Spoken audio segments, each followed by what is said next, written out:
মনেই হয় না যে এই মুসলমানদের আল্লাহ বলে কিছু আছে, কোথাও মনে হচ্ছে না যে এদের আল্লাহ আছে।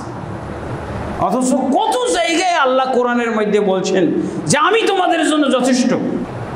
ইন্ডিয়া, এখন দেখেন ইন্ডিয়া, কাশ্মীর নতুন করে শুরু হয়েছে কি, কোথায়? পশ্চিমবঙ্গ, মুর্শিদাবাদ, যেখানে 80% মুসলমান, 20% মাত্র হিন্দু।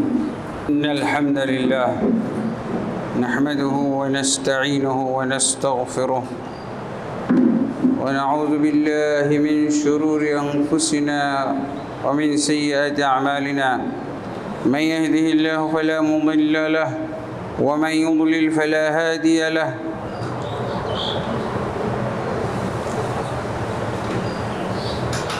ومن يضلل الله فلا هادي له أشهد أن لا إله إلا الله وحده لا شريك له وأشهد أن محمدا عبده ورسوله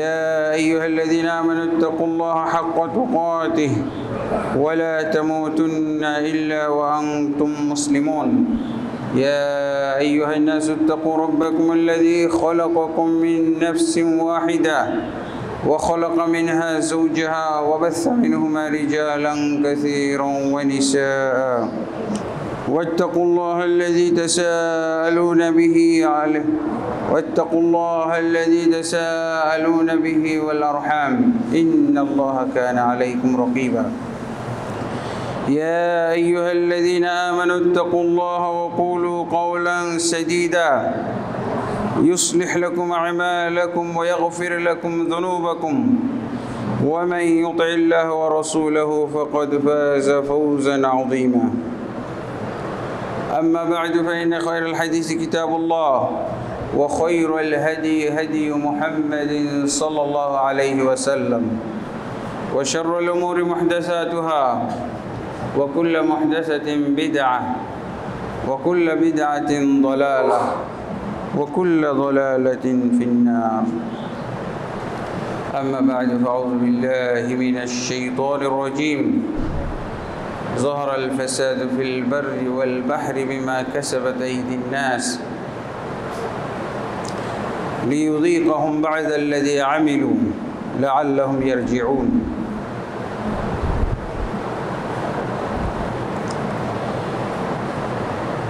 قال سبحانه ولنذيقنهم من العذاب الأدنى دون العذاب الأكبر لعلهم يرجعون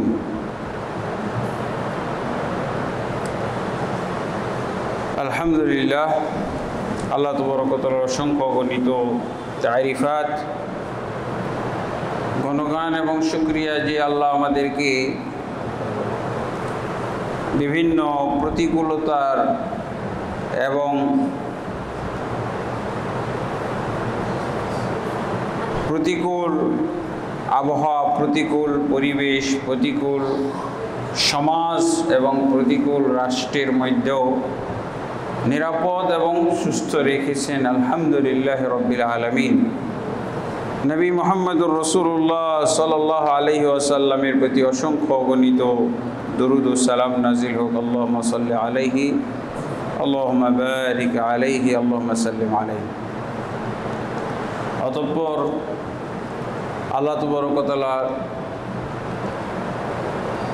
মুসলিমদেরকে, শুধু মুসলিমদেরকে নয়, গোটা মানব জাতিকে এবং জিন জাতিকে সৃষ্টি করেছেন তা ইবাদতের জন্য, তার আনুগত্য করার জন্য, তার আদেশ নিষেধ পালন করে চলার জন্য। এবং এটাকেই বলা হয় ইসলাম। ইবাদতের অপর নাম কি? ইসলাম। আমরা কোনটা বলবো? আল্লাহ আমাদেরকে ইসলাম পালন করার জন্য সৃষ্টি করেছেন না ইবাদতের জন্য সৃষ্টি করেছেন? একই কথা। ইসলাম শব্দের অর্থ হলো আত্মসমর্পণ। আত্মসমর্পণ করবেন কি দিয়ে? আত্মসমর্পণ করার মাধ্যমটা কি? আল্লাহর ইবাদত দাসত্ব করা। আল্লাহর আনুগত্য করা, আল্লাহর আদেশ মোতাবেক চলা, আল্লাহ যা নিষেধ করেছেন এটা থেকে বিরত থাকা, আর এইটার নামই হলো ইসলাম, এইটার নামই হলো ইবাদত। এটা আরো বিভিন্ন নামে আমরা বলতে পারি। এটাই হলো হেদায়েত। হেদায়েত বলি না, আল্লাহ তোকে হেদায়েত করুক। হেদায়েতের অর্থ হলো এটা, হেদায়েতের অর্থ ইসলাম, হেদায়েতের অর্থ হলো ইবাদত।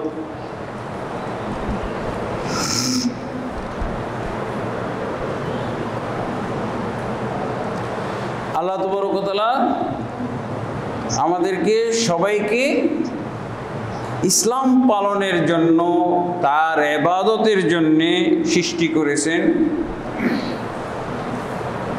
কিন্তু আল্লাহ তাবারক ওয়া তাআলা মানব জাতির এবং জিন জাতির বিভিন্ন যে প্রয়োজন আছে, শুধু ইবাদতের জন্য সৃষ্টি করেছেন এই কারণে কি 24 ঘন্টা শুধু ইবাদতের মধ্যেই থাকবে? শুধু নামাজ, কোরআন তেলাওয়াত, দোয়া কালাম, জিকির আজকার, রোজা এটাই চলবে? না, এইটা আল্লাহর পক্ষ থেকে একটা রুটিন আছে। রুটিন মোতাবেক চলতে হবে। ইবাদতের রুটিন, ইবাদতের আইটেম, কিছু ইবাদত আছে। ফসল উঠেছে, আপনার যখন ধান উঠলো তখন আপনি ধানের যাকাত দিলেন। ধান কি সবসময় হইতেই থাকে নাকি? না, একটা মৌসুম আছে। ফলমূল হইল,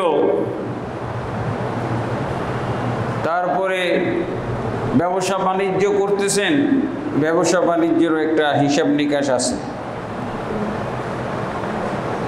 এই জন্য মৌসুম ভিত্তিক যাকাতটা হলো মৌসুম ভিত্তিক, বাৎসরিক যাকাত। মৌসুম ভিত্তিক, বাৎসরিক।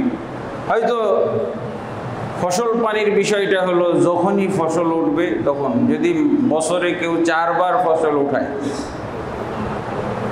বগুড়াতে এক জায়গায় গেলাম, এক মসজিদের টাকা আসলো আমার কাছে। মসজিদের ডোনার ওখানে মসজিদ বানাইছে এবং মাদ্রাসাও বানাইছে। তো মসজিদ এবং মাদ্রাসার খরচ মেনটেন করার জন্য উনি কিছু টাকা পাঠাইছিল। অনেক আগের কথা বলছি, 2005। তো উনি এককালীন কিছু টাকা পাঠাই দিলেন। কত মনে নাই, হয়তো 40-50 লাখ টাকা হবে এরকম। তো বলছে যে আমার এই মসজিদ এবং আমার যে মাদ্রাসা করেছি, মসজিদ কেন্দ্রিক মাদ্রাসা, হেফজখানা, যেন আমার এই টাকা দিয়ে এমন ব্যবস্থা করে দিবে যাতে করে এই টাকা দিয়ে এই মসজিদ মাদ্রাসার খরচ চলে। ইমাম মুয়াজ্জিনের বেতন হয়, ছাত্রদের বেতন হয়, এরকম। আমরা অনেক কিছু চিন্তা ভাবনা করলাম। আর এলাকাবাসী পরামর্শ দিল যে এই টাকা দিয়ে জমি কিনে দেন। জমি কিনে দিলে এই টাকা দিয়ে আমাদের এলাকায় এই মসজিদের আশপাশে 4টা ফসল হয়। 4 ফসল থেকে আশা করা যায় এই খরচ উঠবে। 4টা যদি ফসল করা যায় তো মোটামুটি 25 বিঘা মতো জমি পাওয়া গেছিল। টাকা যাই হোক না কেন, 25 বিঘা মতো জায়গা কেনা হয়েছিল ওই মসজিদ মাদ্রাসার জন্য। তাহলে তাদের কথা অনুযায়ী বছরে 4টা ফসল হবে, তার মানে 4 বার যাকাত দিতে হবে। কিন্তু টাকা পয়সা, বেতন, ব্যবসা বাণিজ্য থেকে যে ইনকাম হয় এটা বছরে একবার। অনেকে রমজানে দেয়, এটাই উত্তম, রমজানে দিলে উত্তম। তাহলে এটা কি? মৌসুম বা বাৎসরিক ইবাদত যাকাত। আর রোজা বা সিয়াম এটা হলো বাৎসরিক ইবাদত, 12 মাসে একবার। আর হজ এটা একটা ফরজ ইবাদত, কিন্তু জীবনে একবার।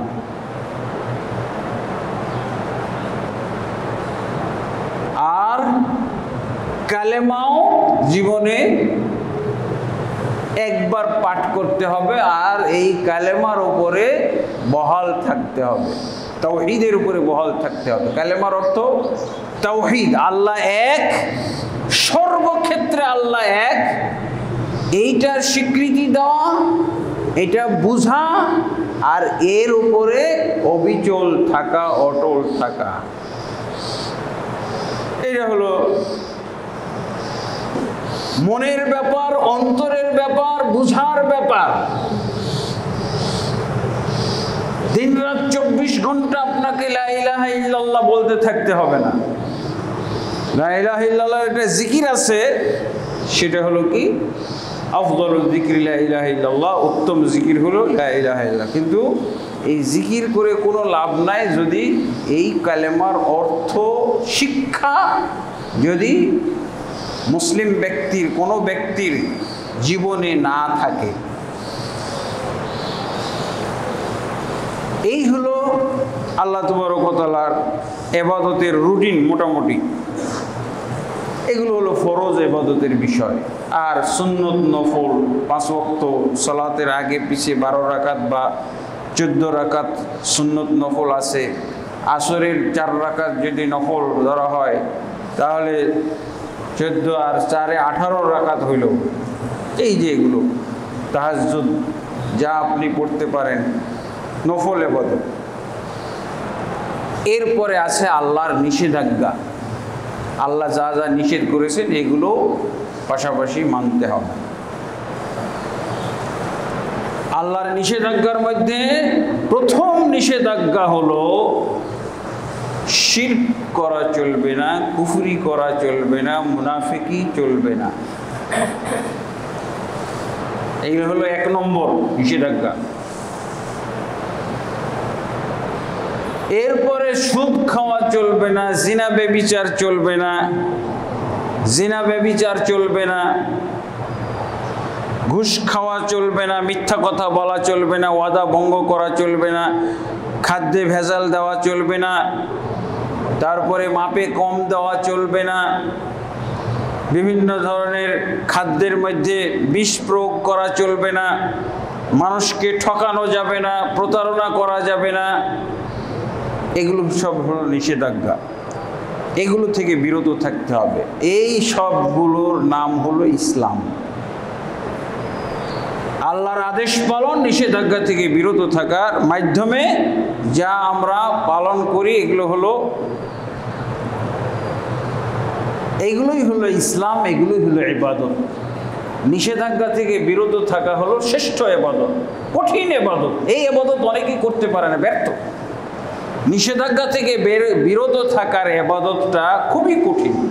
ও আপনাকে তাহাজ্জুদ পড়ে দিবে, তাহাজ্জুদ পড়তেছে, কোনো সমস্যা নাই, আর কিন্তু তার মুখের ভাষা জীব জানোয়ারও তার কাছে তুচ্ছ, জীব জানোয়ারও তাকে ঘৃণা করবে তার মুখের ভাষা। এটা কি মুখের ভাষা খারাপ করার জন্য আল্লাহ আদেশ দিয়েছেন, কোনো অনুমতি দিয়েছেন? গালিগালাজ করা, চুগলখড়ি, গীবত, গিল্লা, এগুলো। এই জন্য আল্লাহ রাসূল সাল্লাল্লাহু আলাইহি ওয়াসাল্লাম কালেমার তরজমা করতে গিয়ে কি বলেছেন? তা'বুদুল্লাহ ওয়া লা তুশরিকু বিহি শাইআ, একমাত্র আল্লাহর ইবাদত করবে, তার সাথে কাউকেও শরীক করবে না। একমাত্র আল্লাহর ইবাদত করবে, তার সাথে কাউকে শরীক করবে না। এটা হলো কালেমার অর্থ, কালেমার মর্মার্থ, যা আল্লাহর রাসূল নিজে করেছেন। আর এটা আল্লাহ নিজেও রাসূলকে শিখিয়েছেন। সূরা নিসার 36 নম্বর আয়াত, ওয়া'বুদুল্লাহ ওয়া লা তুশরিকু বিহি শাইআ। এই কথাটাই আল্লাহ রাসূল সাল্লাল্লাহু আলাইহি ওয়াসাল্লাম কালেমার তরজমা হিসেবে ব্যবহার করেছেন। সূরা নিসার 36 নম্বর আয়াতের শুরুতে, আয়াতের ভিতরে বলছে ওয়া'বুদুল্লাহ ওয়া লা তুশরিকু বিহি শাইআ।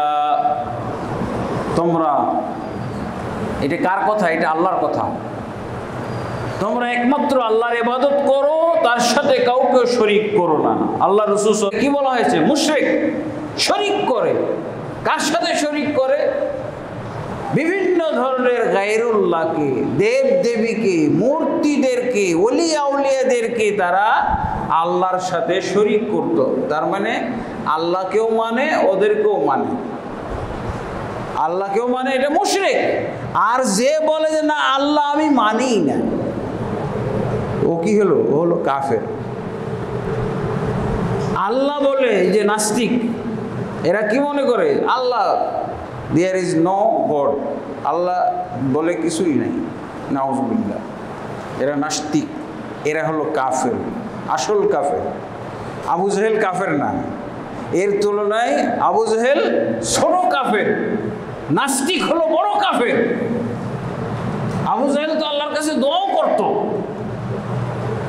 আমরা মাঝে মাঝেই বলি, বদরের যুদ্ধের সময় রাসূলের বিরুদ্ধে যুদ্ধ করতে যাচ্ছে, আর এই আবু জেহেল কাবা শরীফের গেরাব ধরে আল্লাহর কাছে দোয়া করেছে। সূরা আনফালের 32 নম্বর আয়াতে পাওয়া যায় যে আবু জেহেল আল্লাহর কাছে মুনাজাত করেছিল রাসূল সাল্লাল্লাহু আলাইহি ওয়াসাল্লামকে দমানোর জন্য, বা রাসূল সাল্লাল্লাহু আলাইহি ওয়াসাল্লামকে ঘায়েল করার জন্য আল্লাহর কাছে মুনাজাত করেছিল। কে? আবু জাহল। কোথায় পাওয়া যায়? সূরা আনফালের 32 নম্বর আয়াত। আর সূরা আনফালের 17 নম্বর আয়াতে পাবেন যে এই আবু জাহল সেই বদরের যুদ্ধের সময় যখন আল্লাহ রসুলের বিরুদ্ধে যুদ্ধ করতে যায়, তখন রাসূল সাল্লাল্লাহু আলাইহি ওয়াসাল্লাম তো মদিনার থেকে এসেছে, আর আবু জাহেল কোথা থেকে গেছে? মক্কা থেকে। মক্কায় কাবা শরীফের গেলাপ ধরে, কাবা শরীফের পর্দা ধরে তার 1000 সৈন্যবাহিনীকে নিয়ে মোনাজাত পরিচালনা করেছিল। কি বলেছিল? তার মোনাজাতের দোয়া, তার মোনাজাতের দোয়াটা নাই, কিন্তু কি বিষয়ে মোনাজাত করেছিল এইটা আল্লাহ বলছেন সূরা আনফালের 17 নম্বর আয়াত। বিষয় বলেছেন আবু জাহেল কি বিষয়ে দোয়া করেছিল এইটা আল্লাহ উল্লেখ করেছেন আনফাল, সূরা আনফালের 17 নম্বর আয়াত। আর 32 নম্বর আয়াতে আবু জাহেল কি ভাষায় মোনাজাত করেছিল এই ভাষাটাই আল্লাহ 32 নম্বর আয়াত বানাই দিছে।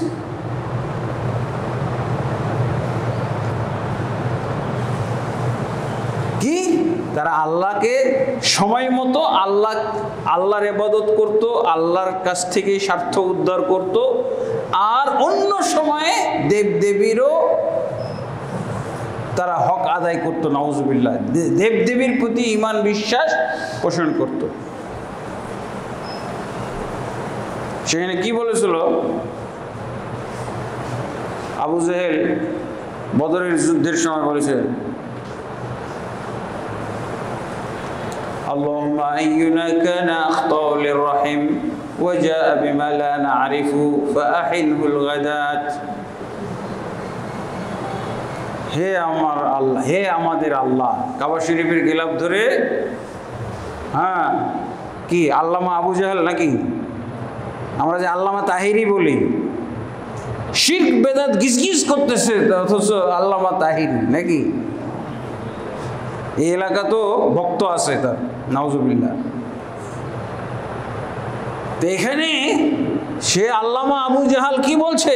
আল্লাহুম্মা, হে আমাদের আল্লাহ, আইয়ুনা কানা আখতাউ লিররহিম, আমরা যেই দুই পক্ষ বদরের যুদ্ধে নামতেছি, মোকাবেলায় নামতেছি, দুই পক্ষের মধ্যে কোন পক্ষ আত্মীয়তা সম্পর্ক ছিন্নকারী, সমাজ জামাতের মধ্যে বিচ্ছিন্নতা সৃষ্টিকারী, আল্লাহ তুমি ভালো করে তাকে চিনো, এই যুদ্ধে যেন তাকেই তুমি সমুচিত শাস্তিটা দিয়ে দিও। কাকে বুঝাইতে চাচ্ছে? মুহাম্মদুর রাসূলুল্লাহ সাল্লাল্লাহু আলাইহি ওয়াসাল্লাম। মুহাম্মদুর রাসূলুল্লাহ সাল্লাল্লাহু আলাইহি ওয়াসাল্লাম আত্মীয়তার সম্পর্ক ছিন্ন করছে না? আবু লাহাব তার চাচা, আবু তালেব চাচা, আব্দুল মুত্তালিব দাদা ছিল, সবই তো তার আত্মীয় স্বজন। মুহাম্মদ সাল্লাল্লাহু আলাইহি ওয়াসাল্লাম কালেমার দাওয়াত দেওয়ার মাধ্যমে সবাই শত্রু হয়ে গেল।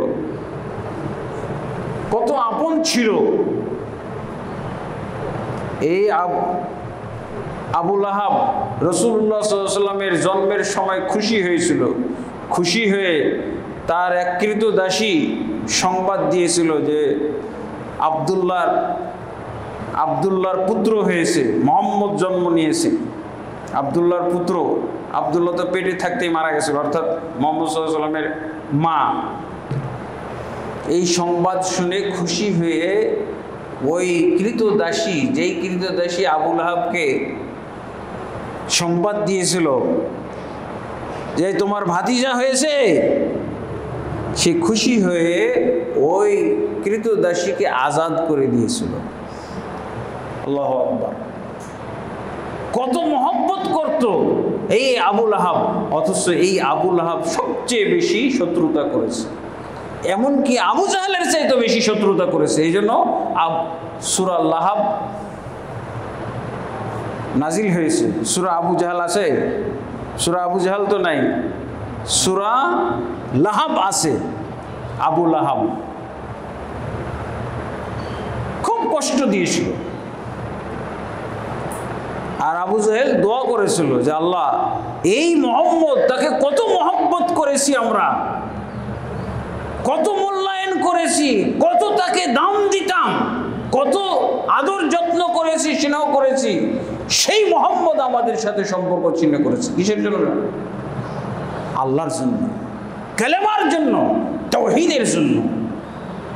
এসব দেব দেবী মূর্তি বর্জন করো, এগুলো আল্লাহর দ্রোহিতা, এইসব আল্লাহর সমকক্ষতা, এগুলো করা যাবে না।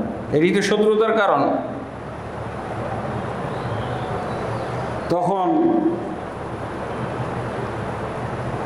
আল্লাহ তাবারক ওয়া তাআলা কি, এই যে আবু জাহেল দোয়া করলো, হে আল্লাহ, যে আমাদের সাথে আত্মীয়তার সম্পর্ক ছিন্ন করেছে, এই মক্কাবাসীর মধ্যে ঐক্য নষ্ট করে দিয়েছে, আমরা সবাই একমত ছিলাম, ঐক্যবদ্ধ ছিলাম, আমাদেরকে সে বিভক্ত করে দিয়েছে, ভাগ করে দিয়েছে। কয় ভাগ করেছে? মাত্র 2 ভাগ। আমাদের যুগে মুসলমানরা কয় ভাগ গুণে শেষ করতে পারবেন? হ্যাঁ, আবু জাহেল বিরক্ত 2টা ভাগ দেখে। একটা হলো মুহাম্মদের দল, আর একটা হলো আবু জাহেলের দল। এই 2টাই তো দল।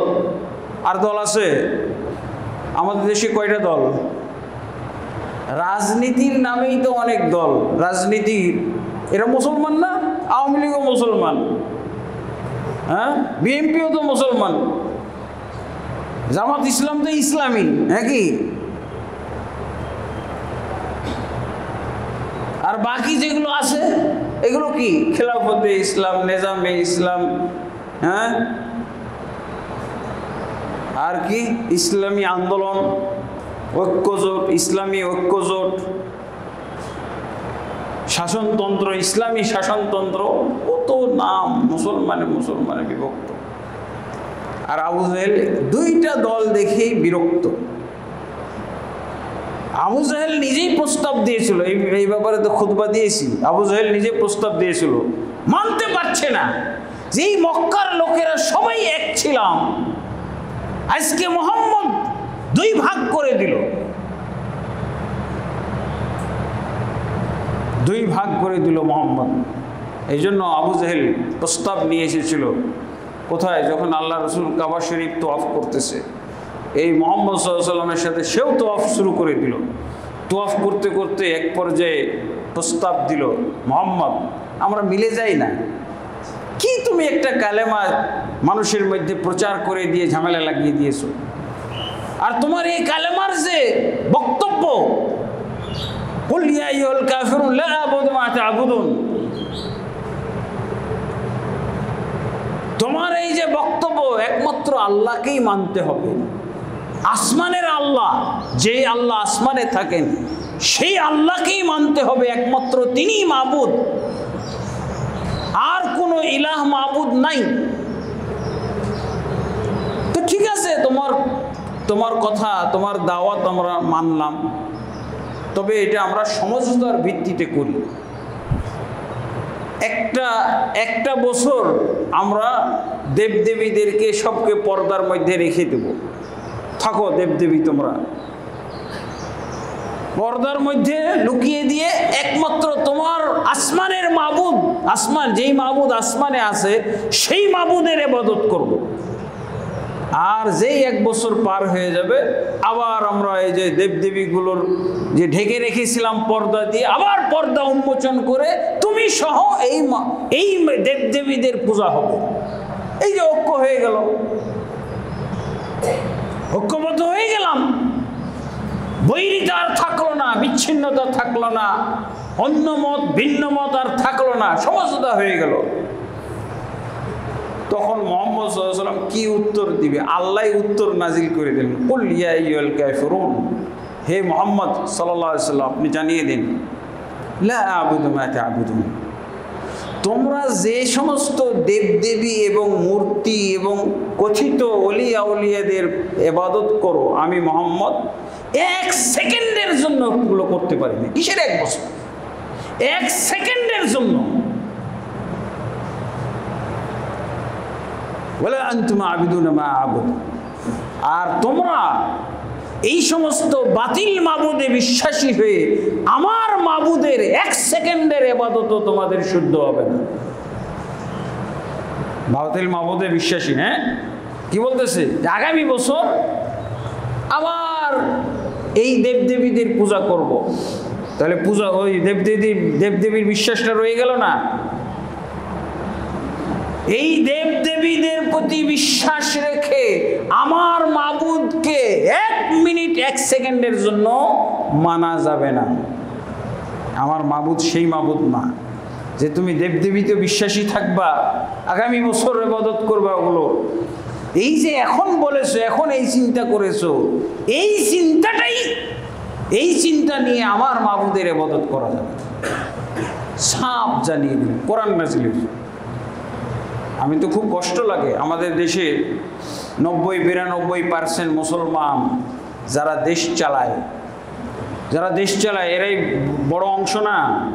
আওয়ামী লীগ দেশ চালাইলো 16 বছর, বিএনপি এর আগে দেশ চালিয়েছে।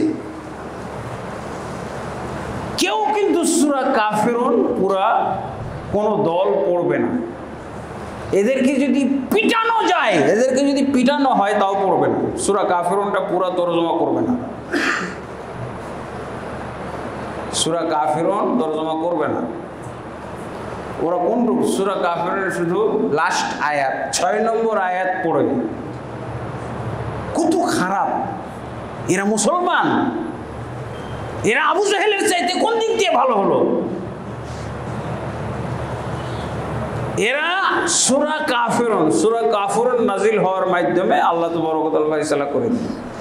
আবু জাহেল বুঝে গেল, জাহিলি সমাজের লোক বুঝে গেল যে মুহাম্মদের সাথে সমঝোতা হবে না।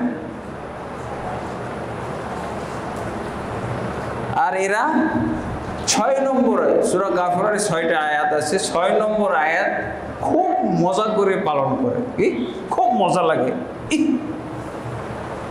বুঝেছেন? 6 নম্বর আয়াত কি আছে? লাকুম দীনুকুম ওয়ালিয়া দীন, ধর্ম নিরপেক্ষ।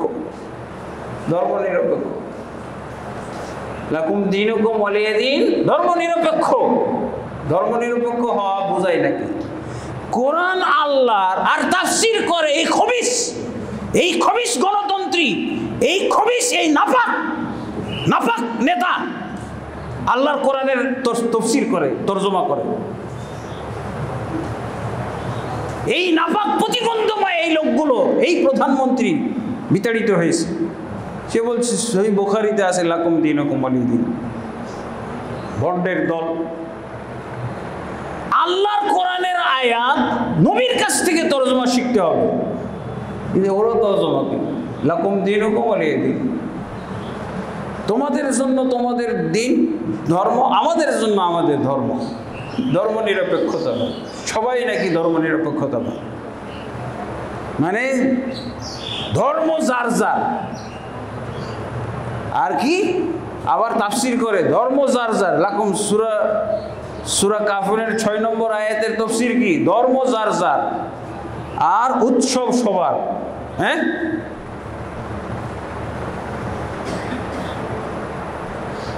এই তাফসির যে করবে 1 সেকেন্ডের মধ্যে সে মুরতাদ হয়ে যাবে। 1 সেকেন্ডের মধ্যে মুখ দিয়ে বের হওয়া শেষ, ওর কাফের মুরতাদ হওয়া শেষ।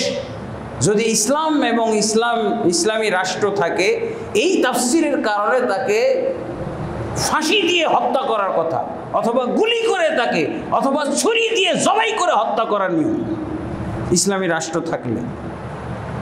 বুঝা গেছে? এই তাফসির করার এত বড় অপরাধ। ধর্ম যার যার আর উৎসব সবার, এই কথাটা এমন ইসলাম বিরোধী। সূরা কাফিরুনকে তছনছ করার সূরা, সূরা কাফিরুন তছনছ করার সূরা। এই সূরা কাফিরুনের 6 নম্বর আয়াতের তাফসীর বুঝেছেন তো? খুব বুঝে। ধর্ম যার যার, লাকুম দীনুকুম ওয়ালিয়া দীন, তোমার ধর্ম তোমার, আমার ধর্ম আমার। বুঝেছেন? এখন কি হলো? ধর্ম যার যার। তো ধর্ম যার যার, উৎসব সবার, এটা আবার যোগ করছে কেন? ধর্ম যার যার তো এর মধ্যেই থাক, উৎসব সবার বলে হিন্দু উৎসবে দাওয়াত দেওয়া, হিন্দুদের পূজা পার্বণ মেলা, হিন্দুদের পহেলা বৈশাখে যাওয়া, তাদের পেশা পূজা, তাদের এই যে বিভিন্ন ধরনের এই যে উল্লু পূজা আর দেবদেবী পূজা এই যে করে, এগুলোতে দাওয়াত দেওয়ার জন্য আর একটা লেজুর লাগাই দিয়েছে তাফসিরে, ধর্ম যার যার, উৎসব সবার। এটা হলো কুফরি তাফসির। কি এটা? কুফরি তাফসির। এই তাফসির করলে সেকেন্ডে মুরতাদ হয়ে যাবে।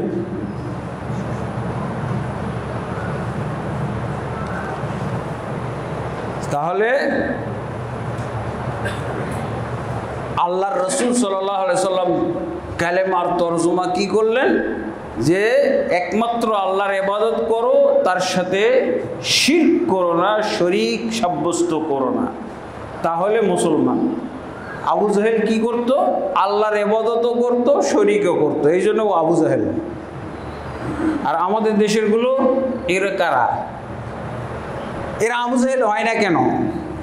কারণ 99% যদি আবু জাহেল, তো কে কাকে আবু জাহেল বলবে বলেন? 99% তো আবু জাহেল, তো কে কাকে আবু জাহেল বলবে? শুধু নবীর যুগের আবু জাহেলকে আবু জাহেল, ও নিজেও যে আবু জাহেল এটা আর বলে না, কারণ ওর মতো আরো 99 জন আছে আবু জাহেল।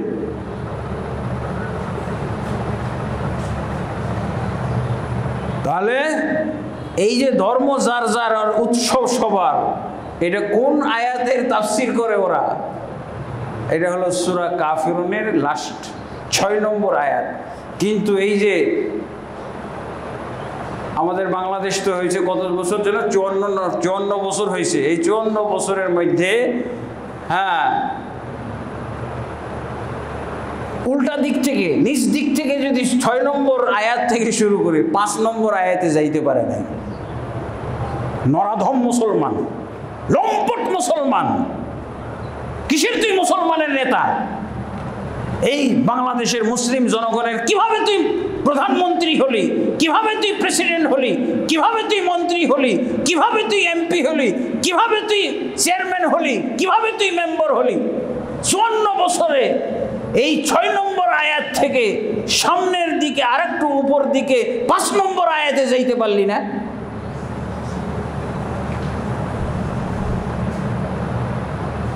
তাহলে আর আবু জাহেলকে গালি দেয়।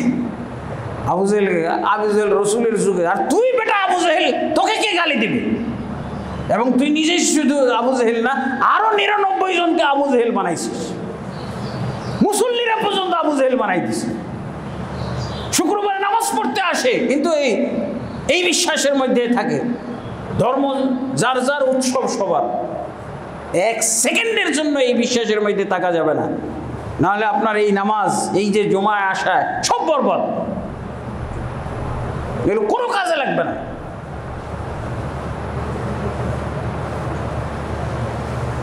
এরপরও আল্লাহ তাবারক ওয়া তাআলা তাহলে মুসলমানদেরকে আল্লাহ কেয়ার করবেন, মুসলমানদের যত্ন নেবেন যদি মুসলমানরা আল্লাহর নিয়মে চলে, আল্লাহর ইসলাম মেনে চলে, আল্লাহর ইবাদত আনুগত্য করে, তবে আল্লাহ তাবারক ওয়া তাআলা টেক কেয়ার করবেন এই মুসলমানদের, এই আল্লাহর বান্দাদের।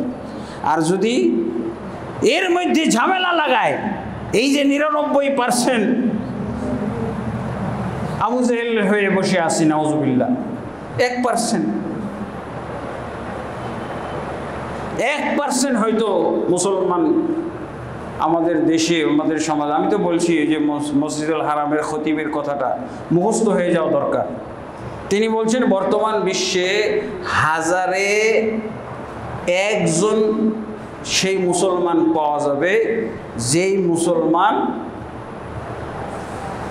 আল্লাহর কোরআনের সাথে মিলে, আল্লাহ চিনে, রসুলের দৃষ্টিতে মুসলিম বলে বিবেচিত হবে, গণ্য হবে। এইরকম 1000-এ 1 আছে কিনা? 1000-এ 1, তাহলে 999 জনই বাতিল। আপনি মনে করছেন যে এই চামুর খান কি বলে মধ্যপাড়া মোহাম্মদ আশরাফ জামে মসজিদে আমরাই তো 300-400 জন, হ্যাঁ, এটা নিয়ে খুশি? এটা নিয়ে আপনি খুশি?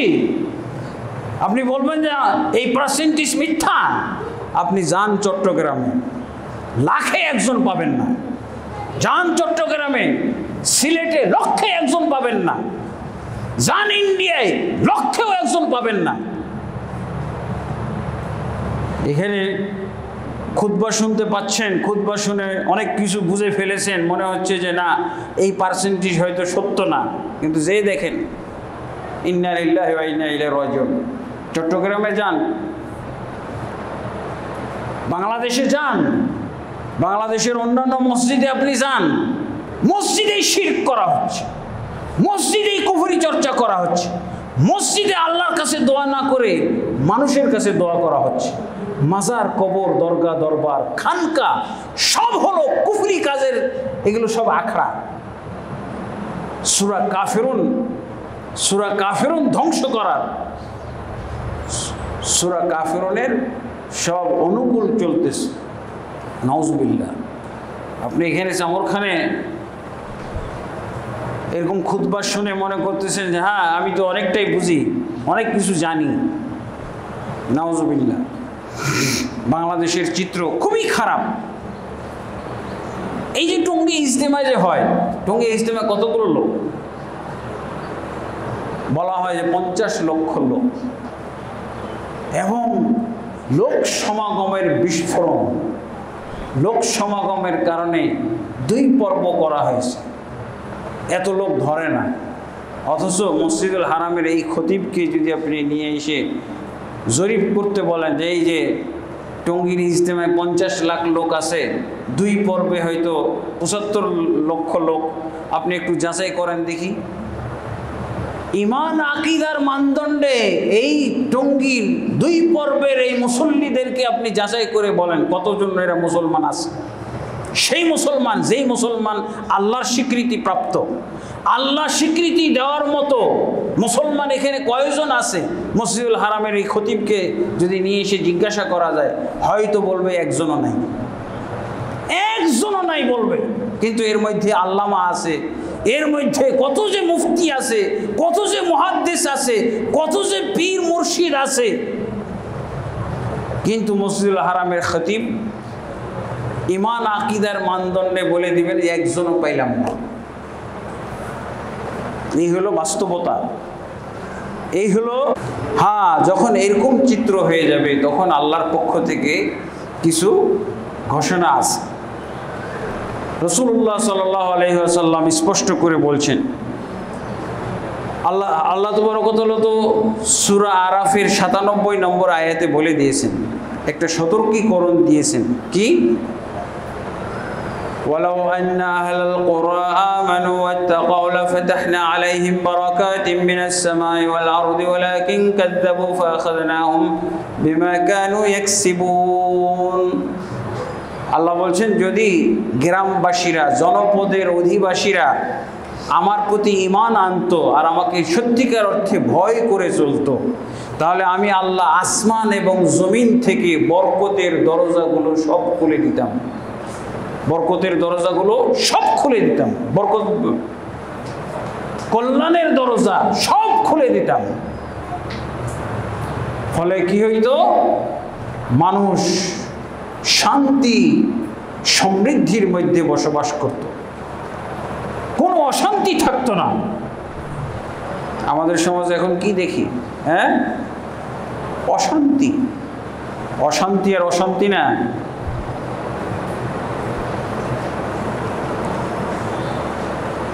ফেসবুক খুললেই দেখা যায় শুরু হয়ে গেছে মারপিট, দেখছি শুধু মারপিট, পিটতে পিটতে পিটতে একজন শেষ, এই তো চোখে দেখবি।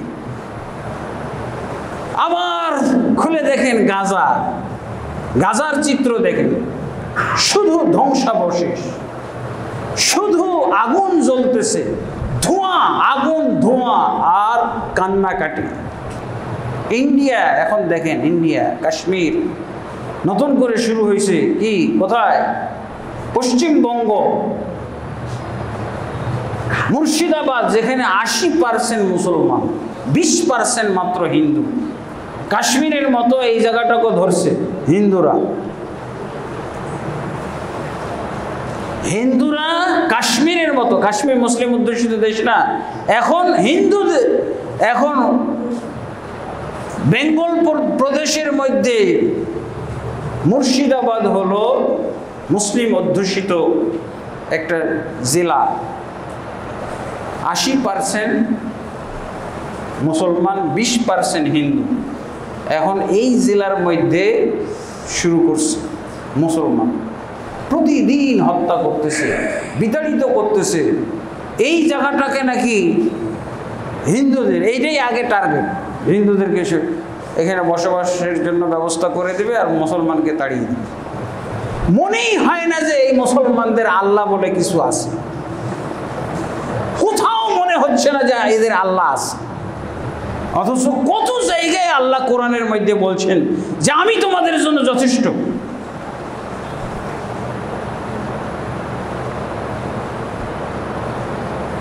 আলাইসাল্লাহু বিকাফিন আবদাহু, আল্লাহ বলছেন যে আল্লাহর বান্দার জন্য কি আল্লাহই যথেষ্ট নয়?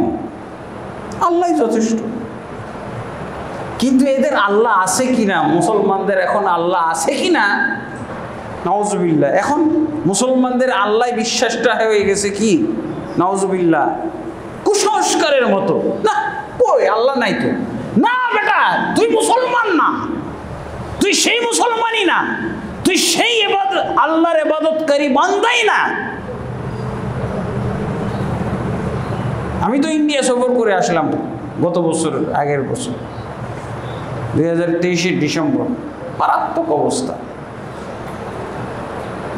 মনে হচ্ছে যে হিন্দুরা যতটুকু পছন্দ করে ইসলাম মানার জন্য অতটুকু মানতে চাই, আল্লাহ পছন্দ করে অতটুকু মানতে হবে না?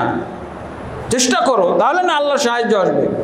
মুসলমান মনে করতেছে হিন্দু যেটুকু ইসলাম মানলে হিন্দুরা ক্ষিপ্ত হবে না, হিন্দুদের সাথে মিলেমিশে চলা যাবে, এতটুকু করবো। তবে গরু খাওয়ার ব্যাপারে কোনো ছাড় নাই।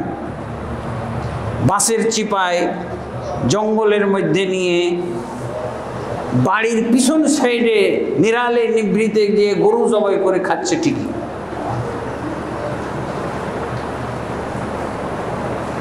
এই হলো অবস্থা। আল্লাহ বলছেন যে বান্দার জন্য আল্লাহই যথেষ্ট। কিন্তু সেই বান্দা কি, এই বান্দা কি সেই বান্দা হয়ে আছে নাকি? আল্লাহ তো চিনতেই পারছেন না। এর আগে আমি খুতবায় বলেছিলাম সূরা বাকারার 85 নম্বর আয়াতে আল্লাহ কি ঘোষণা করেছেন। সূরা বাকারার 208 নম্বর আয়াত, এই দুইটা আয়াত যদি পড়া যায় তাহলে বোঝা যাবে যে আমাদের সমস্যাটা কোথায়, মুসলমানদের সমস্যা কোথায়।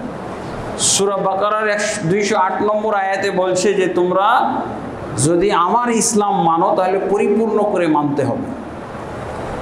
ওই হিন্দু যতটুক তোমাকে সাপোর্ট করে ততটুক মানবা, তোমার মন যতটুকু সাপোর্ট করে ততটুকু মানবা, ওই ইহুদি যতটুকু সাপোর্ট করে ততটুকু তুমি মানবা, তোমার মন যতটুকু সাপোর্ট করে ততটুকু মানবা, তাহলে আমি আল্লাহ তোমার সাহায্য করব কেন?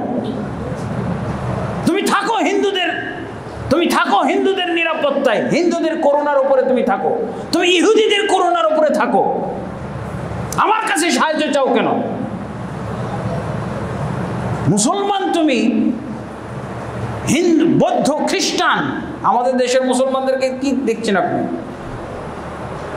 ইসলাম তো মানেই না, ইহুদি নাসারা ইন্ডিয়ান সংস্কৃতি, হিন্দুদের সংস্কৃতি মানে। ও নবী চিনে না, কিন্তু ওই হিন্দু একজন নায়ককে চিনে ঠিকই, নায়ক গায়ক এদেরকে খুব ভালো চিনে। অমুক ক্রিকেট প্লেয়ার, কাফের, খ্রিস্টান, ইহুদি, সেই ক্রিকেট প্লেয়ারকে চিনে, কিন্তু আবু বকরকে চিনে না, ওমরকে চিনে না। তার গুণগান গায়, কিন্তু সে নবী বুঝে না, সাহাবী বুঝে না, ইসলাম বুঝে না, আলেম বুঝে না। কি হবে তাদের? তারপর তো মুসলমানদের আরো কত অবস্থা। আমি যে একটি হাদিস আপনাদের সামনে আজকে তুলে ধরার চেষ্টা করব, যেই হাদিসে আল্লাহ রাসূল সাল্লাল্লাহু আলাইহি ওয়াসাল্লাম একটা চিত্র তুলে ধরেছেন যে এই সময় মুসলমানদের অবস্থা খুবই খারাপ হবে। এক নম্বর, আল্লাহ রাসূল সাল্লাল্লাহু আলাইহি ওয়াসাল্লাম মুহাজিরদেরকে উদ্দেশ্য করে বলেছিলেন, 4019 নম্বর হাদিস, ইবনে মাজাহ। এখানে মুসলমানদের চিত্রটা আল্লাহ রাসূল সাল্লাল্লাহু আলাইহি ওয়াসাল্লাম তুলে ধরেছেন। মুহাজিরদেরকে উদ্দেশ্য করে বলেছিলেন, কি বলেছেন? যে 5টা অন্যায় অপরাধ কি 5টাই আছে নাকি? কবিরা গুনার কিতাবই তো 100টা মতো কবিরা গুনাহ, কিন্তু আল্লাহ রাসূল সাল্লাল্লাহু আলাইহি ওয়াসাল্লাম বাছাইকৃত 5টা গুনার কথা এক হাদিসে তুলে ধরেছেন। এই 5টা গুনাহ যখন মুসলমানদের মধ্যে ব্যাপকভাবে দেখা যাবে, চর্চা করবে, তখন আল্লাহ তাবারক ওয়া তাআলা নানান ধরনের আযাব, গজব, শাস্তি তাদের উপরে নাজিল করবেন। কিন্তু বলেছিলেন যে এই অপরাধগুলো এখন তোমাদের মাঝে দেখছি না, কিন্তু এই অপরাধগুলো আমার উম্মতের সদস্যরা চর্চা করবে, আর চর্চা করার সাথে সাথে তাদের উপরে বিভিন্ন ধরনের আযাব, গজব এবং শাস্তি নেমে আসবে। এক নম্বর, لم تظهر الفاحشة في قوم قط حتى يعلنوا بها إلا فشى فيهم الطاعون والأوجاع التي لم تكن في أسلافهم الذين مضوا। বলছেন আমার উম্মতের মধ্যে যখন ফাহেশা, অশ্লীলতা, বেহায়াপনা, জিনা, ব্যভিচার, নারী পুরুষের অবাধ চলাফেরা, সেই যুগটা চলে এসেছে নাকি? আমাদের দেশে মুসলমানের ঘরে শোনা যায় যে বয়ফ্রেন্ড আর গার্লফ্রেন্ড, নাউজুবিল্লাহ। বয়ফ্রেন্ড আর গার্লফ্রেন্ড মানে কি বুঝেন? মুসলমানদের কোনো মুসলমান বাড়িতে, কোনো মুসলমান পরিবারে, কোনো মুসলিম সমাজে বয়ফ্রেন্ড এবং গার্লফ্রেন্ড থাকতে পারে না। বয়ফ্রেন্ড আর গার্লফ্রেন্ডের মধ্যে কি বসবাস করে? অশ্লীলতা বসবাস করে, জিনা, ব্যভিচার বসবাস করে।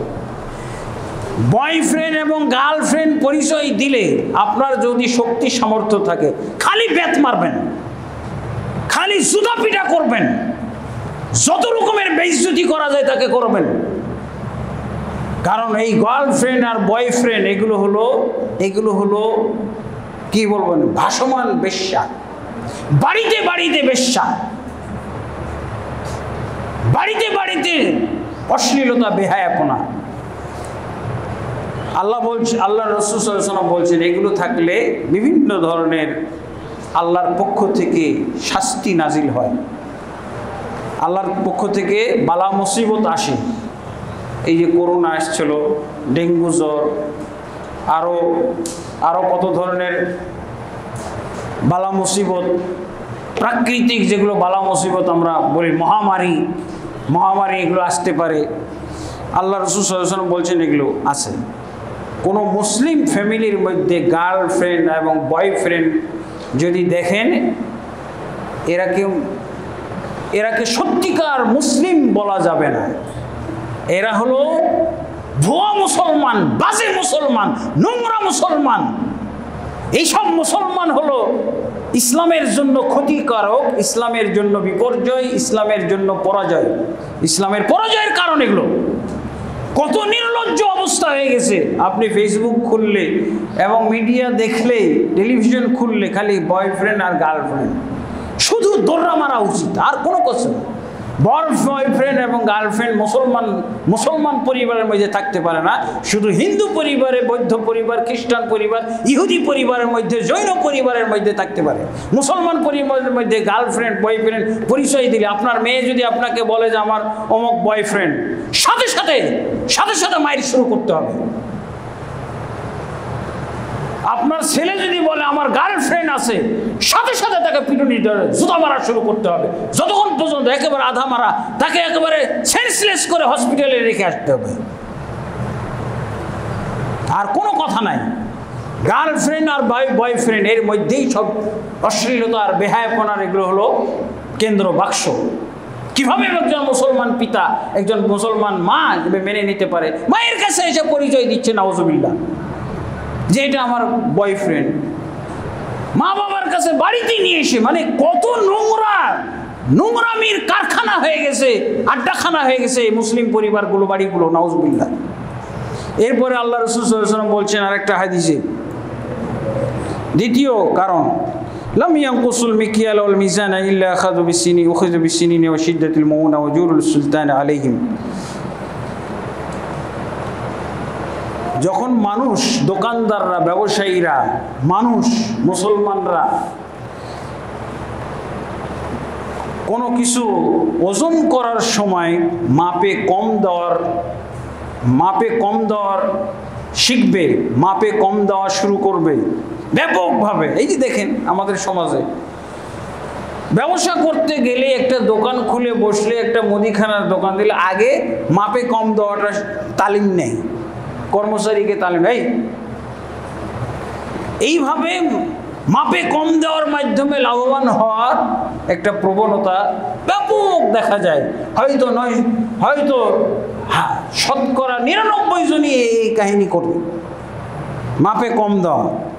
আল্লাহ রাসূল সাল্লাল্লাহু আলাইহি ওয়াসাল্লাম বলছেন মাপে কম দেওয়া, ওজনে কম দেওয়া যদি প্রবণতা দেখা যায়, তাহলে দুর্ভিক্ষ দেখা দিবে। এবং দুর্ভিক্ষ, পণ্যের দাম বেড়ে যাবে, পণ্যদ্রব্যের দাম বেড়ে যাবে, মানুষের ক্রয় ক্ষমতার বাইরে চলে যাবে পণ্যদ্রব্য। এগুলো তো হচ্ছে। এরপরে আল্লাহ রাসূল সাল্লাল্লাহু আলাইহি ওয়াসাল্লাম বলছেন, যখন সমাজের লোকেরা জাকাত দিবে না, জাকাত দেওয়া বন্ধ করে দিবে, জাকাত একটা ফরজ বিধান, ওই সময় আল্লাহ তাবারক ওয়া তাআলার পক্ষ থেকে আযাব কিসের আসবে? তাদেরকে অনাবৃষ্টির মধ্যে ফেলে দেওয়া হবে, বৃষ্টি ঠিক মতো হবে না। অথবা যখন আল্লাহ বৃষ্টি দিবে, তখন বৃষ্টি আর সামলানো যাবে না, বন্যায় সবকে ডুবিয়ে ছারখার করে দেবে, ধ্বংস করে দেবে। জাকাত, এই যে আমাদের সমাজে শতকরা 99 জনই বলা যায় জাকাত ফাঁকি দেয়। জাকাত দিলে নামসাম, শাড়ির জাকাত দিয়ে দেয়, লুঙ্গির জাকাত দিয়ে দেয়, এই কাম করে। এবং এই জাকাত নিতে যেয়ে গরিব মানুষকে বিপদে ফেলে দেয়, অনেক গরিব মারা যায়, আহত হয়, নাউজুবিল্লাহ। এগুলো হলো জাকাতের সাথে ফাইজলামি করা। তো যদি পশু পাখি না থাকতো তো আল্লাহ কখনোই বৃষ্টি দিতেন না এরকম সমাজের জন্য, এরকম মুসলমানদের জন্য। তারপরে 4 নম্বর হলো, ওয়ালাম ইয়ানকুযু আহদাল্লাহি ওয়া আহদা রাসূলিহি ইল্লা সাল্লাল্লাহু আলাইহি ওয়া আদুওয়া মিন গায়রিহিম। যারা আল্লাহর চুক্তিকে লঙ্ঘন করে, আল্লাহর চুক্তি কি? আল্লাহর সাথে মানুষের চুক্তি হলো আল্লাহর ইবাদত করতে হবে, নাকি? আল্লাহ কি জন্য আমাদেরকে সৃষ্টি করেছেন? তার ইবাদতের জন্য। আল্লাহর সাথে আমাদের একটাই তো চুক্তি, আর কোনো চুক্তি আছে? এবং রাসূলের সাথে আমাদের চুক্তি হলো আমরা রাসূলকে অনুসরণ করব, এইটাই হলো চুক্তি। যদি আল্লাহর চুক্তি ভঙ্গ করে মুসলমানরা এবং রাসূলের চুক্তিকে ভঙ্গ করে, তাহলে আল্লাহ রাসূল সাল্লাল্লাহু আলাইহি ওয়াসাল্লাম বলছেন আল্লাহ তাবারক ওয়া তাআলা মুসলমানদের যারা শত্রু তাদেরকে লেলিয়ে দিবেন এই মুসলমানদের উপরে। কি দেখছেন আপনি? হিন্দুদেরকে কি দেখছেন? ইন্ডিয়ায় কি দেখতেছেন এখন? কাদেরকে লেলিয়ে দেওয়া হয়েছে? আল্লাহ বলছেন এই মুসলমানদের যারা শত্রু তাদেরকে আল্লাহ লেলিয়ে দিবেন, চড়াও করে দিবেন, তাদেরকে আল্লাহ এদের উপরে নিয়োগ দিয়ে দিবেন। এই মার, হিন্দুদেরকে নিয়োগ দিয়ে দিবেন, তোরা মার, দিয়ে সবাই একসাথে জাহান্নামে যা। হিন্দুরাও জাহান্নামে যা, এই মুসলমানদেরকেও জাহান্নামে পাঠা। এটা হলো কাম। আল্লাহ বলছেন যে এদের যারা শত্রু, এই যে ইহুদি তোরাই শুধু যাবি না, এদেরকে মাইরে এরাকে সহ তোরা জাহান্নামে যা, সবটি নিয়ে জাহান্নামে যা। সত্যতা পাওয়া যায়। আল্লাহ রসুল ওইদিকে সূরা বাকারার 85 নম্বর আয়াত আর রাসূলুল্লাহ সাল্লাল্লাহু আলাইহি ওয়াসাল্লামের হাদিস খাপে খাপে মিলতেছে। আল্লাহর চুক্তি ভঙ্গ করলে মুসলমানরা আল্লাহর ইবাদত যথাযথ, কিভাবে আল্লাহর ইবাদত যথাযথভাবে করতে হয় এটা তো বর্ণনা দিলাম না। এটাই হলো আল্লাহর চুক্তি, রসুলের চুক্তি, রসুলের চুক্তি। যত ইবাদত আছে সমস্ত ইবাদত রসুলের তরিকা মোতাবেক, রসুলের নিয়ম মোতাবেক করতে হবে এবং রসুলকে রসুল মানতে হবে। কোনো ব্যক্তিকে রসুলের মতো করে মানা যাবে না। আমাদের দেশে হুজুরদেরকে রসুলের মতো করে মানি, ইমামকে রসুলের মতো করে মানি। নাউজুবিল্লাহ। ইমাম আবু হানিফা রাহমাতুল্লাহ আলাইহির পূজা করি, মাযহাব মানার জায়গায় পূজা করি, নাউজুবিল্লাহ। তাহলে আল্লাহ কি বলছেন? তাদের যারা শত্রু, মুসলমানদের শত্রু কারা? মুসলমানদের শত্রু মুসলমান? হ্যাঁ, মুসলমানদের শত্রু মুসলমানও হইতে পারে। আস্তে আস্তে দ্বিতীয়টা, 5ম নম্বরে মুসলমানের শত্রু মুসলমান হইতে পারে। এখানে কি এই চতুর্থ অপরাধের কারণে মুসলমানদের যারা শত্রু হিন্দুদেরকে আল্লাহ মুসলমানদের উপরে বিজয় করে দেবে, চড়াও করে দেবে। হিন্দুরা এখন কি বলতেছে? বলছে ইহুদিরা যেমন গাজা সাফ করে দিয়েছে, আমরা তেমন ইন্ডিয়াকে মুসলমান থেকে সাফ করে দেব, আমরা ইন্ডিয়াকে গাজা বানিয়ে দেবো। ডাইরেক্ট বলতেছে। শোনেন, সংবাদ শোনেন। আপনি যে এত সংবাদ ফেসবুক দেখেন, এত যদি ইউটিউব দেখেন, এই কথাগুলো আপনি কানে ঢুকাইতে পারেন না, এই কথা চোখে পড়ে না? কি দেখেন? খালি নাচানাচি দেখেন, খালি নাটক দেখেন, নাচানাচি দেখেন, এগুলো দেখতে পারেন না? নাটক আর নাচানাচি দেখেন। এই যে এই কথাগুলো যে আপনার পাশের দেশ বলতেছে যে ইন্ডিয়াকে গাজা বানিয়ে দিব আমরা, যেমন ইহুদিরা গাজায় কোনো ঘর বাড়ি রাখে নাই, কোনো মুসলমানকে এখন আর সব মুসলমানকে বিতাড়িত করে গোটা গাজা দখল করে ফেলবে, দখল করে ফেলেছে। এরকমভাবে আমরা ইন্ডিয়াকে দখল করে, অথচ 35% নাকি মুসলমান ওখানে, 25-30 কোটি মুসলমান সাফ করে ফেলবে, সাফ করা শুরু করে দিয়েছে। মায়ানমার সাফ করে দিয়েছে না? মায়ানমারের বৌদ্ধরা যারা আমাদের দেশে পালিয়ে এসেছে 10-12 লাখ, এরাই বেঁচে আছে, বাকিগুলোর অবস্থা কি? এরপরে শুনেন, ওয়ামা লাম তাহকুম আইম্মাতুম বিকিতাবিল্লাহ। তারপরে মুসলমানদের সম্পদগুলো তারা নিয়ে যাবে। মুসলমানদেরকে হত্যা করার পর মুসলমানদের সম্পদ, মুসলমানদের ভিটেমাটি, মুসলমানদের এই জায়গা গাজাটা কি ইসরায়েলের অংশ বানিয়ে ফেলবে। হিন্দুস্তান পুরা হিন্দু রাষ্ট্র বানিয়ে ফেলবে এবং মুসলমানদের সমস্ত সম্পদ তারা বাজেয়াপ্ত করে ফেলবে। অলরেডি বাজেয়াপ্ত করার আইন পাশ করে ফেলেছে, ওয়াকফ আইন পাশ করেছে, ওয়াকফ প্রত্যাহার। মুসলমান ওয়াকফ প্রত্যাহার, ইন্ডিয়াতে ওয়াকফ প্রত্যাহার আইন করে ফেলেছে। ওয়াকফের যত সম্পত্তি সব রাষ্ট্রে চলে যাবে। রাষ্ট্রে মানে একটা মসজিদও এখন মুসলমানদের থাকবে না, একটা ঈদগাহ মুসলমানদের থাকবে না, একটা কবরস্থান মুসলমানদের থাকবে না, সব হিন্দুরা নিয়ে যাবে। তাহলে থাকবে, ওরা থাকবে কোথায়? মুসলমানদের কোনো জায়গা জমি থাকবে না। আস্তে আস্তে এই যে ওয়াকফগুলো সব স্টেটের নামে নিয়ে যাবে, আর কিছু থাকবে না, নাউজুবিল্লাহ। এরপরে মুসলমানদের যখন ইমামরা, মুসলমানদের যারা শাসক, প্রেসিডেন্ট, প্রধানমন্ত্রী, কাদের হাতে আইন প্রয়োগ, শাসন কারা করে? আমরা করি, সমরখানের মুসল্লিরা করে। দেশ শাসন কারা করে? এর আগে আওয়ামী লীগ করেছে 16 বছর, এখন কে করতেছে? অন্তর্বর্তী সরকার করতেছে। অন্তর্বর্তী সরকার ডক্টর মোহাম্মদ ইউনূস, তার তত্ত্বাবধানে, কিন্তু ওরা সবাই মুসলমান। কিন্তু আল্লাহ বলছেন, আল্লাহ রাসূল সাল্লাল্লাহু আলাইহি ওয়াসাল্লাম বলছেন, এই মুসলমান শাসকরা, এই অন্তর্বর্তী শাসক যারা এখন আছে, এরা যদি আল্লাহর কিতাব দ্বারা শাসন না করে, আল্লাহর কিতাব বলতে কোরআন, কোরআন দ্বারা যদি শাসন না করে, কোরআনকে সংবিধান না বানায়, কোরআন দ্বারা যদি দেশ পরিচালনা, সমাজ পরিচালনা না করে, অথবা কোরআন ও ইসলামের কিছু জিনিস মাত্র অল্প কয়েকটা জিনিস শুধু ইসলামের গ্রহণ করে, বাকিগুলো যদি ছেড়ে দেয়, তাহলে আল্লাহর রাসূল সাল্লাল্লাহু আলাইহি সাল্লাম বলছেন যে এই দেশের নাগরিকদের মধ্যে আল্লাহ গণ্ডগোল লাগাই দিবেন। মুসলমানে গণ্ডগোল লাগাইবেন। লাগছে গণ্ডগোল? এখন আমরা কি বলতেছি? ফ্যাসিস্ট সরকার চলে গেছে, আর এক ফ্যাসিস্ট এসে গেছে। ফ্যাসিস্ট সরকার চলে গেছে না, যাকে আওয়ামী লীগ সরকারকে বলা হয়তো ফ্যাসিস্ট সরকার, বিতাড়িত করা হয়েছে, কিন্তু আর এক ফ্যাসিস্ট সরকার এসে গেছে। এই সরকার তাড়াইতে 16 বছর লাগবে। এখন যে সরকার চলতেছে অজানা সরকার, ওয়াসিনা, তাদের ক্ষমতায় নাই, চেয়ারে নাই, সিংহাসনে বসা নাই, অথচ চলতেছে দেশের মধ্যে শাসন একটা অটো চালু হয়ে গেছে। তাহলে যাদের ঠিকানা জানা যাচ্ছে না, যাদের মসনদ সেই পরিচিত মসনদে বসে নাই, অথচ তারা যদি এইরকম জুলুম নির্যাতন চালায়, তাহলে উপায় আছে এদেরকে সরানো? 16 বছরও সরানো যাবে না। যে কায়দা হয়েছে, কারণ কি এই দোষটা তো এখানেও আছে, তাই না? অন্তর্বর্তী সরকার এরাও তো এটাই করবে। অথবা আমরা বলি সেনাবাহিনীর শাসন যদি বলি, তাহলে কি বলবো? এরা কি আল্লাহর কিতাব খোঁজ নিয়েছে? এই যে